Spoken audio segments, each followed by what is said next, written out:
Welcome to Bridging the Gap to Connections, the talk show, where we begin by sharing your stories and spotlighting your shine. Welcome back to Bridging the Gap to Connections. I'm Darla Williams here, and this is the talk show. This is Mindful Mondays for mental health. And today's pop quiz question for Google was, what is the top question asked today for mental health? The answer that I received from that question was, how do we know what is mental health stress? So basically, in regards, I want to read a little bit here, how to handle stress. How do we stop a panic attack? How do we improve sleep quality? And other inquiries regarding questions like, how do we focus on our symptoms and treatments of depression, focusing with ADHD, how do we begin focusing, and understanding the connection between physical and mental well-being. These were the types of questions that were asked to Google just today. So around the world, at a large, everyone's wanting to know how to manage stress, anxiety, fatigue. And they are frequently asking these questions. So I want to be that person who actually begins bringing results. So I want to talk a little bit about stress and anxiety management. How do we begin managing our stress? How do we begin acknowledging when we are filled with anxiety? I know that a lot of people, like myself personally, in the past, I have really suffered with feeling completely tense all the time, even if I didn't seem like it. There were times where I literally went into a frozen state within, that people didn't realize that I was feeling overwhelmed or feeling anxiety to its fullest. I learned how to mask anxiety very early in life. I wasn't allowed to feel anxious. I had to be the solution in a lot of places when it was before the times that I needed to. So I really do understand how hard it can be. And one of the things I learned when I was young, when looking at feeling anxious, I learned early to step away from the circumstance. And I know that that's hard to do. Say you're in a heated moment and then all of a sudden the anxiety strikes you. If you're in a space where you are in a confrontation, you're going to respond by wanting to fight or flight. And that is also triggering every ounce of your anxiety. When you're sitting at a situation and a whole circumstance that was unexpected arises on a phone call that you weren't expecting, or you have a new bill that just came in that you weren't realizing that was going to come with something else that was an add-on to something else. These things start to tack up on us and literally cause us to feel completely maxed out.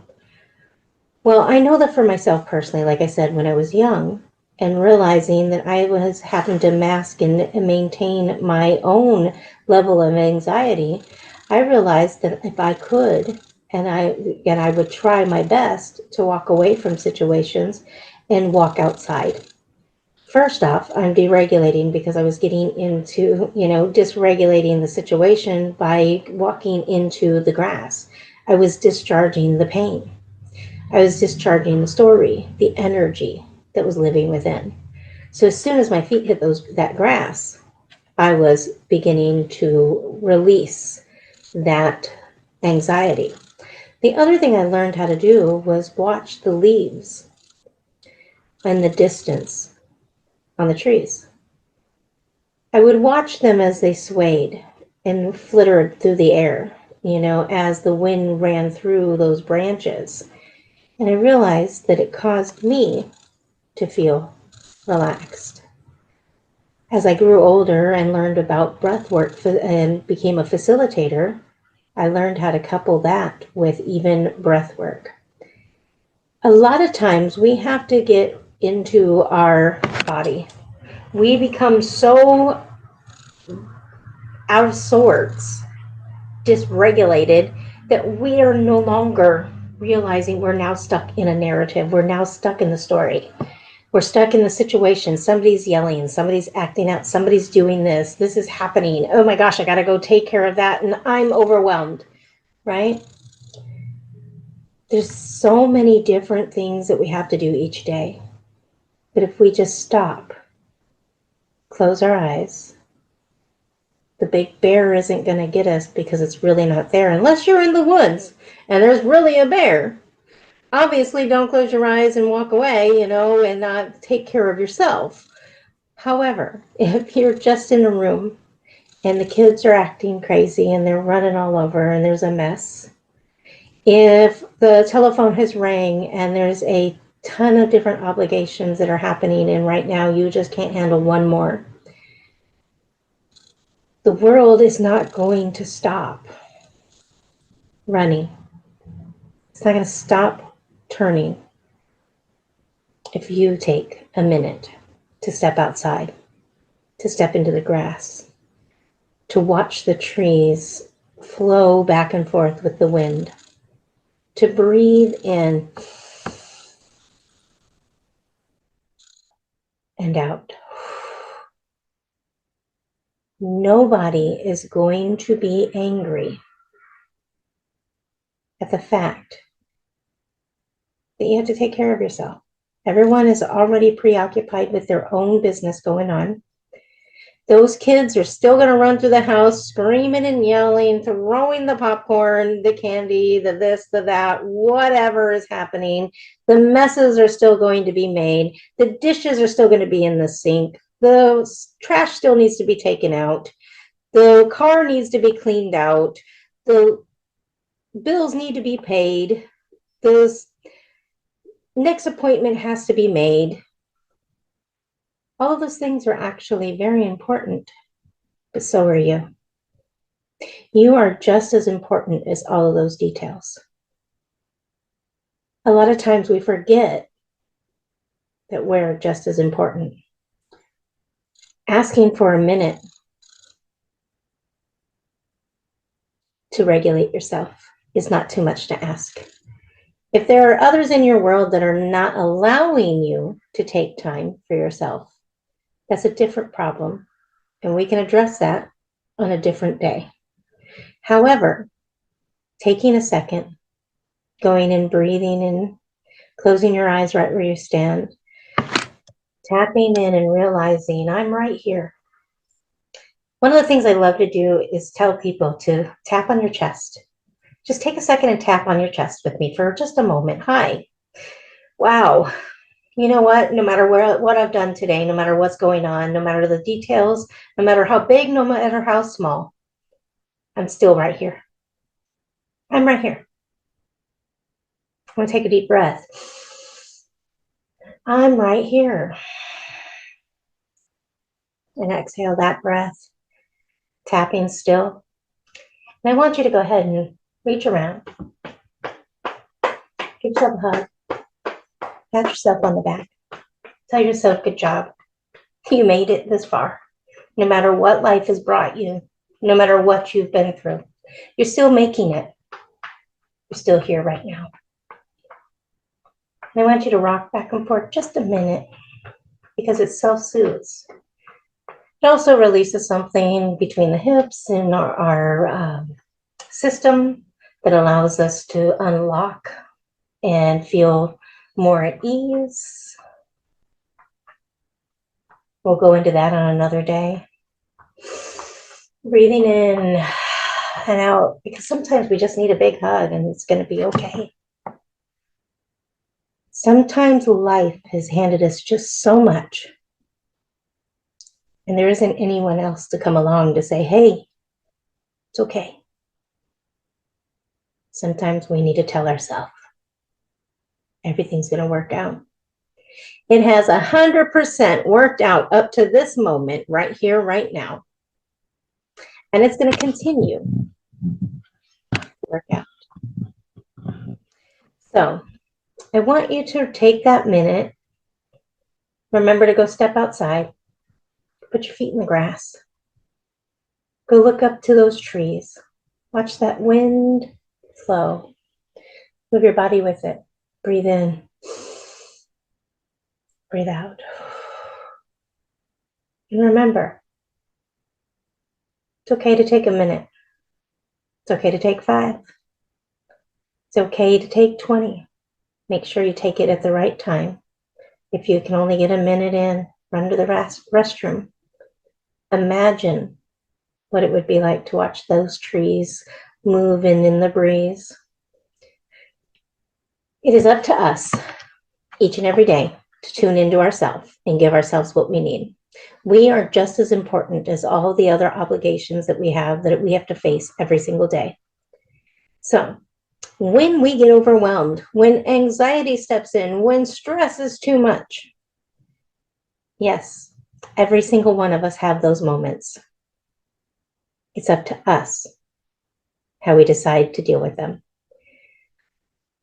If you need to find healthy ways to reach out, to go ahead and reach out.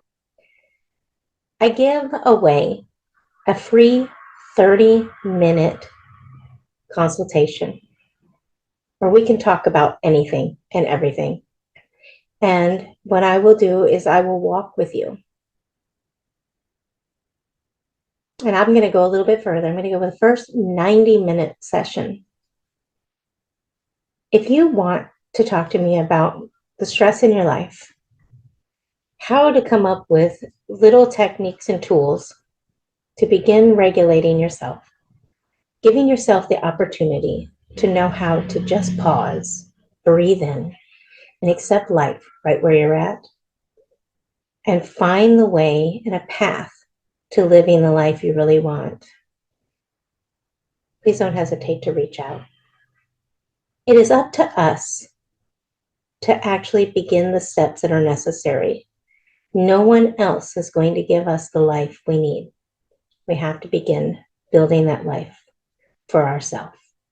And if you don't know how to find heads or tails or which direction to go, and you're feeling like you're spinning out of control, it's okay to find someone to talk to. If you're not being heard by the people who are around you, which happens to most of us are surrounded by those who have already been part of the problem anyways. We can't go get the answers from those who have created it. So it's okay to seek out others that can help us, but I would recommend finding someone who's already done it themselves. You can also always look into counseling or other things because mental health is absolutely just as important as our physical health. We need to tune in and find the way to help ourselves. Find our way to a better, healthy life.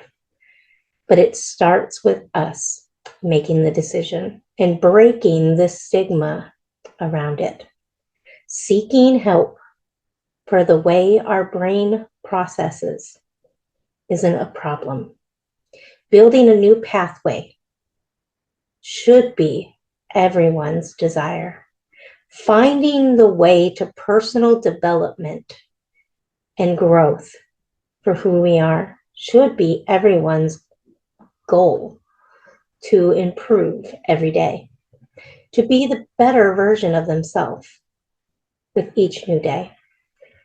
If you're looking for anything, I recommend finding different resources wherever they are. And if anything I'm saying resonates with you, don't hesitate to reach out. I would love to walk with you. I absolutely love helping people to find the way to self-identify, bring themselves out of the fight and flight, to release the spaces of the trauma and other things. But I will also say I love helping building people to their future. I have had the opportunity to walk people out of the most horrific stories and seeing their life transform, the transformation of people and their lives all the way around. And it is such a blessing to me to watch them actually succeed and know that they have made it. So if any of this resonates with you, if you're looking to find a way to manage your stress, to figure out how to find relief within and find the pause in each day, don't hesitate to reach out. Reach out to me or someone that actually reaches your heart and your mind. Until another episode of Bridging the Gap to Connections, the talk show, real quick, wanted to let you know we're going to begin talking about the power of positivity in book talks, and I'm going to be covering the book, the positivity, the power of positivity from Norman Vincent Peale. And I have some actual sermons that he did during his time as being a pastor at a church. I'll go into more details tomorrow. Don't miss the next episode. And until then, bye for now.